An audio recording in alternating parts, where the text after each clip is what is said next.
All right, we are back today. We have this week's featured fighter of the week, Money Mitchel Vaughn, has joined us. Mitchell, what is happening, my friend?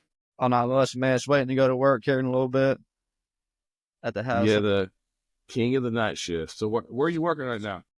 I work at Steel Ventures. It's just big for a steel plant or whatever, and I'm on a swing shift right now, so I work 4 days, and then I got all 4 days, and I come back and work 4 nights, and I just keep switching back and forth. That will mess with a man's sleep pattern.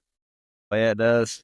I worked a little bit, some different shifts over the years, and uh, it always sucked when I was younger. It was okay when I was younger. I couldn't do it now. Now that I'm a little older, I don't think I could swing like that. But messing with your sleep patterns, Yeah, it sucks, man. yeah, and then trying to figure out your training. It's hard to plan too far ahead. Yeah. So you got you see you're working some swing shifts. You got a new job. You got your new kid recently. How old is the new one? 9 months, I think. Yeah. 9 months. And what about the other two? They're about to turn 2 and 6. 2 and 6 and 9 months. Yeah. Good Lord. Fun times. You got that 6-year-old training yet? Yeah, she tries, but she just plays with Barbies and stuff there at the gym. Yeah. Hey, that works. Get her in there playing Barbies, and maybe here in a year or two, when she's Eric Mon's height, she can start sparring with Eric. Maybe. So so we picked you to be our featured fight of the week. You've been active a lot lately. Been doing some good things. You're sitting at the top of the rankings in flyweight. You're number 2 in bantamweight, and this guy deserves it. And we're gonna go with Mitch first and set the tone here. And Money Mitch is gonna be going for one of these here soon. Yes, sir. Gonna be trying to line some stuff up, get him in there fighting for a belt, fight for a strap. We've got some messages and some texts sent out to some coaches. We're trying to get a few fights lined up. Hell yeah. So man, you started your MMA career had a rough start, man. You were 1-4, and then you've won 4 of your last 5. Yeah. Just been on an absolute tear. And then your losses, they were to some good fighters, but you've been on an absolute tear. And then here at NLC overall, you're 6-2, between boxing, kickboxing, MMA. And then that boxing match, that last one, you were looking really good. And something made you a little upset. You got a little overly aggressive and just got caught. And it was a good match. The man has been busy. How many fights did you have in 2024? Had 1 boxing and 3 MMA, I think. Yeah, so 4 One fights. So pretty busy. Pretty busy. You've had overall, what are you at, like 13 fights overall? Yeah. Yeah, I'm at 13.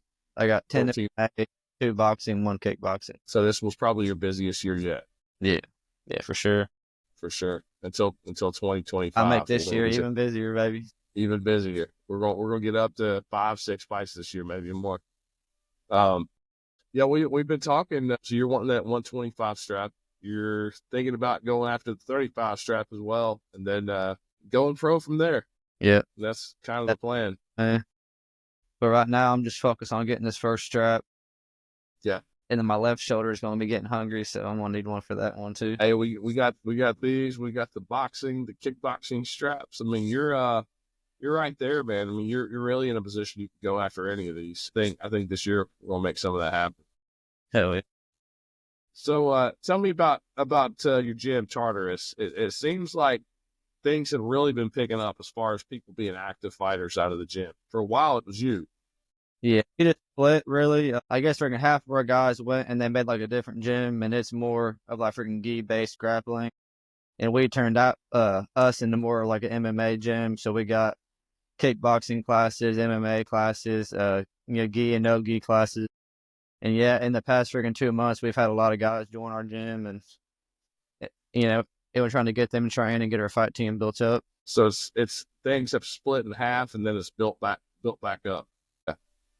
I've seen some videos, and I know the coach Zach used to go live a lot on Facebook, and yes, he does too. was just a lot of it was always just grappling. And then I started noticing, a little bit of mitt work. It was like usually it was like just you in the background working some mitts or hitting the bag with a lot of people grappling. Now it's a lot of people doing boxing, a lot of kickboxing, MMA. There's still some grappling, but I'm seeing a little bit of mix of everything. So I'm seeing the gym kind of shift into the fight world a little. I mean, maybe not so much leaving the jiu-jitsu world, but definitely picking things up in the fight world. And that's cool to see. I mean, especially for me, I mean, we're putting on the fight. So, it's always good to see some new fighters enter the realm. So, kicking off 2025, going into, we got our grappling series, and we got you meeting a man that you've already met twice before in MMA, you and Eric Kuhn. This time, no strikes. Going to be a grappling match, and is a UNO rule set. So who's number one? Yep. What are your thoughts on coming into this grappling match with the Karate Man? Anytime facing there, it's going to be a challenge, whether it's MMA, boxing, kickboxing, or I guess just grappling. So I'm looking forward to the challenge. Just going in there and seeing who the better man is. I know that he has good wrestling, good grappling, and he showed it last fight. Mm-hmm. So yeah, I'm just, I guess, looking forward to the challenge. Yeah. So you've seen Eric, a couple times now. What do you think of the difference in his wrestling and his grappling abilities between the first and second matchup? I guess he just a lot more active with his takedowns. I didn't really expect him to, I guess, try and take me down. I know last fight I wasn't one that was landing all the big shots in the feet, so that there was a big improvement. But he also showed improvement in his grappling and his takedowns and all that. There's a lot of mistakes I made last fight that I've been working on. Like that first takedown, I probably should have gotten the underhook instead of going over top the back and getting the lat. But that, and then trying to jump that ankle lock, there's a few things that I did wrong that, I've been working on. And then I tried to ankle lock Preston. I guess the same way, same thing happened. So I will try and stay away from those. Yeah. I'll never use ankle locks ever, so I'm not sure why I even jumped. Yeah, it's like, why am I doing this? This is not a part of my game. What am I doing? Yeah, I'm like, man, you're usually the guy, you get in that top position, working the punches, win the round, and here you are dropping back for ankle locks. Like, what is Mitch doing here? He's giving up the position. I guess my plan before I go pro is to learn how to really, I guess, calm down and think through stuff better. Yeah. I think I was getting too worked up and, started, I guess, doing shit that, probably shouldn't have done. Yeah. That's what the amateurs is about, man. Some people go pro too soon and they just don't experience a lot. They don't, especially the guys who go pro at 5-0, 6-0, and they've not been tested. Yeah. Some guys probably need to go pro. Like some guys are so good they need to go pro because it's not helping them fight at the amateur level. Like our pro he went pro this year, Thomas Gant. He was when he was an amateur, he was just, way too good. Even as inexperienced as he was just way too good to be fighting as an amateur. So, a guy like that going pro without the experience, like that's one thing. But like a lot of people that, you like yourself, you weren't a high level All-American D1 wrestler. So you've been, evolving through the amateur game. You didn't come into the amateur game with your credentials just through the roof. Like you don't belong in the amateur level. So, and like the Starcher brother, a lot of the fighters around here, like they need that experience and they need to see those better fighters. You need to run into some adversity, fight guys that are better boxers than you, fight better kickboxers, fight better wrestlers, better jiu-jitsu players, and see a little bit of everything. And so it's good that you're doing that. You've been taking on all the challenges. You've been going up. You've gone up to 35, gone up to 45, and hell, you could probably make 115 if you needed to. Yeah, and I don't know, kind of rough, probably. Which to make that 115 cut, there won't be any opponents there waiting on you though. Yeah, just you, little Chinaman, probably. I know one guy. I believe he's in Tennessee. He messaged me this morning. Actually, he said, "Hey, you got anybody at 115?" I said, "Just you, brother." Just you. I've been trying to match that guy since 2019. We've been in talks for like 5 or 6 years. I don't have anybody. I tell them, like, if you come up to 125, I have a few Tell them people. to go to Not a lot. Brother. I have a few people, like, eat a little bit, lift some weights, come up to 125. But he's staying down at And 115. Yeah, he's gonna stay down there. Yeah, I like your division's empty. It's just you. If you come to 125, there's like 5 or 6 people there. You go up to 135, there's maybe 15. It's and that's just with us. I mean, there's a lot of people out there. There's just not. This is Little Debbie country. This is Mountain Dew country. People like to eat. People like to eat. You got a lot of heavyweights, a lot of light heavyweights, super heavyweights. I fucking eat like a heavyweight. I'm not sure how I'm not like once. You're gonna have to stay away from Eric Mon outside of training because he'll get you up to heavyweight in no time. Oh yeah, get that 185 strap. Yeah. I'd say every 30 minutes, Eric's like, hey, where we eating next? What's for lunch? What's for dinner? Right. Hey, I'm guilty of this too. Look at me. I'm a big guy too. Yeah, you gotta stay away from us. Like, nah, man, I gotta stay at 25. I can't be eating with you guys. Yeah, I've been walking around about 135 right now. I think it's with this job too. I do so much there. I burn probably like 1,000, 2,000 calories, every shift. Mm-hmm. Yeah, so you're not able to gain the weight. Yeah, pretty much. Yeah. I got always to pump sweating at work. I mean, my damn arms are pumped, my chest. I mean, when I guess getting stronger, really. Yeah. Like there's a lot more power in my punches, and I just feel stronger in my grappling too. So I just bring flip I-beams all day. I mean, it's like these big bring 300-pound beams. I just flip and stack all day. So yeah. So you leave work and you've already got your weightlifting done for the day. Now you got to go lift train. weights. Now it's cardio time. I'm running for this camp. I don't ever run. I usually get all my freaking cardio in my freaking grappling or wrestling rounds, but I mean, going 5 rounds is going to be, rough. So I'm going to probably start running, trying to get Eric Mon to run. It's different, man. Like a lot of boxers, they need the running because, they're always moving. They're always on their feet, kind of hopping around the ring for, especially the big time fights, the 12 rounds. The lower level, you can get away with, running light. You don't need to be putting in 10 miles a day. But unless you plan on being that 12-round boxer later in your career. But in the MMA world, it's so different. The running doesn't do anything for your grappling cardio. The grappling doesn't do anything if you're trying to be a pro boxer either.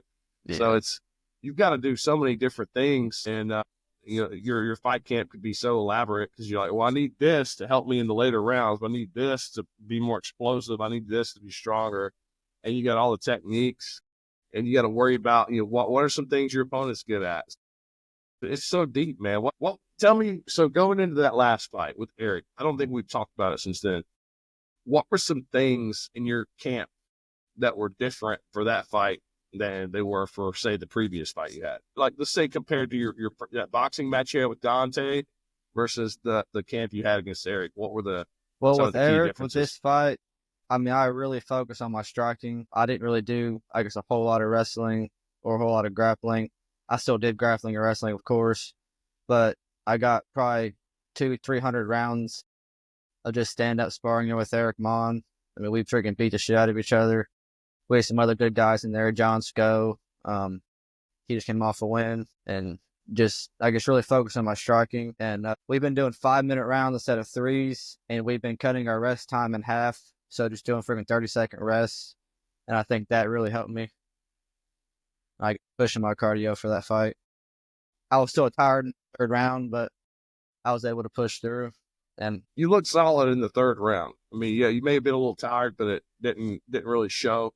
I mean, you did a good job. You came out, but yeah, you definitely looked good in the 3rd round. And you took the 3rd round. The first round was close. The 2nd round was Eric, and then that 3rd round you took it. You solidified it there. And people are saying that he won that 1st round or whatever, but he did have the control time, but I feel like I did all the damage on the ground. I had the submission attempt, and I think that I was landing all the bigger shots in the feet. So yeah, I feel like he did take me down, and he was able to control, but he didn't do nothing with it.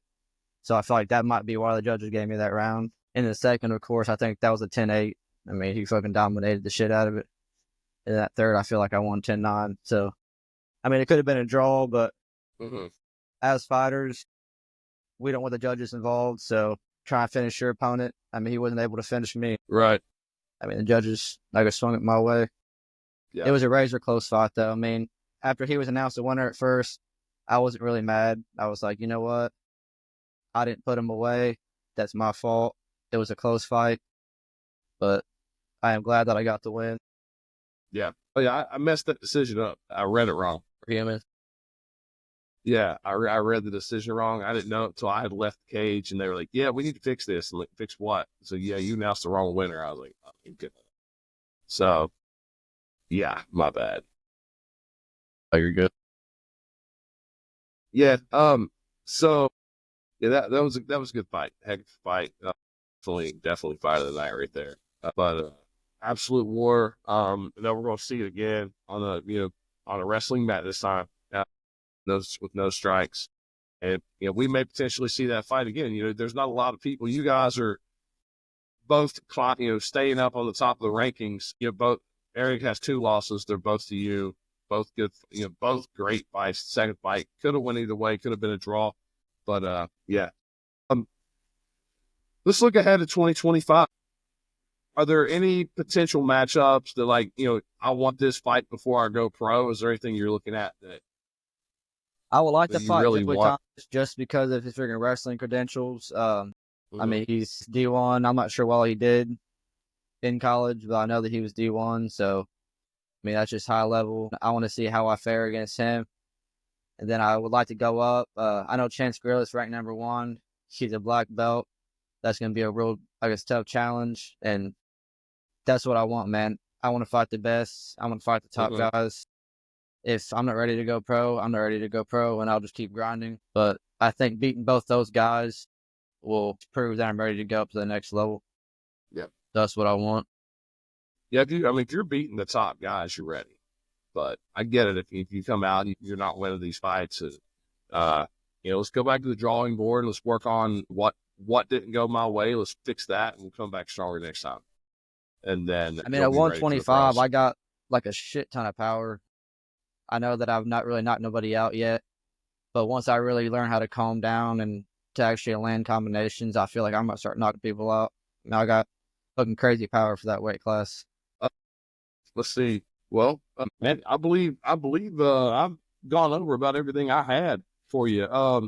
Let's see. What are some goals you have for yourself in 2025 moving forward? What's something you want to accomplish before you make that jump to the pro? And what are some of the things you want to do with yourself? I just want to be champ MMA. I wouldn't mind getting a kickboxing strap or a boxing strap if it's on the table. Also, I just want to be a better father, be a better husband, just be a better man. Those are a few things that I want to, I guess, accomplish and I want to get better at throughout the year. Yeah. So, who are some people you want to shout out? Who are some people you want to thank? And any messages for your fans? Any messages for the people that are following your career?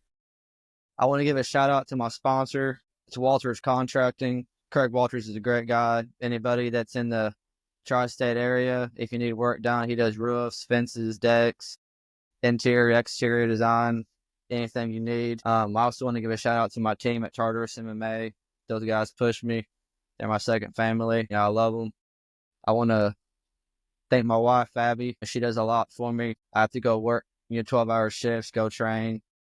And she's always there. She's always there for the kids. And I mean, she's always, like, there to support me. And I want to thank, New Line Cagefighting. I mean, y'all are amazing.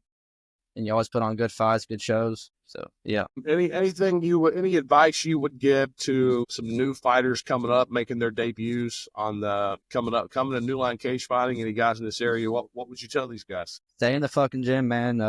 There's a lot of fighters that are wanting to fight that just don't train. They don't put the work in, and then they go out, and it shows.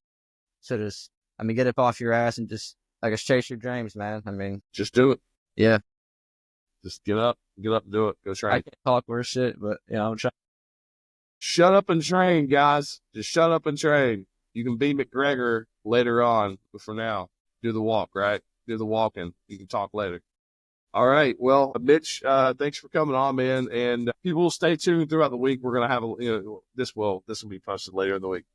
But keep your eye out. We got a lot of stuff coming out, with the featured fighter of the week. Week 2, we're gonna announce that one next. That will be announced on Saturday. Who that one is. You're gonna like that one. And yeah, money, Mitchell Vaughn. The big thing coming for this man in 2025. Stay tuned, everybody. Thanks for watching. Thanks, Keith.